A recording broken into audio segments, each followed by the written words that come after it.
آج دنیا میں کنجوسی اور بخل بڑھتا چلا جا رہا ہے، کیونکہ ہر چیز کو ہم کیلکولیشن سے دیکھ رہے ہوتے ہیں.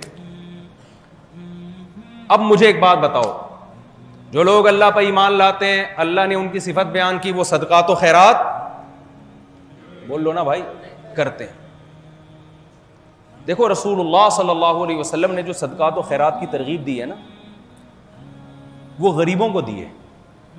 اتقوا النار ولو بشق تمرۃ، حدیث میں آتا ہے کھجور اللہ کی راہ میں صدقہ کرو، اللہ کی راہ میں صدقہ کرو چاہے آدھی کھجور ہی کیوں نہ ہو. تو یہ آدھی کھجور کسی کروڑ پتی کو صدقہ کرنے کا حکم دیا جا رہا ہے بھائی. یہ کیا بحریہ ٹاؤن کے مالک کو کہا جا رہا ہے کہ جہنم کی آگ سے بچنے کے لیے آدھی کھجور صدقہ کرو؟ بولو نا.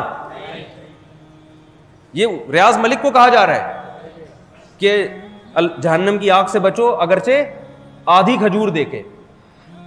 یہ غریب کو کہا جا رہا ہے جس کے پاس ٹوٹل کتنی کھجوریں ہیں؟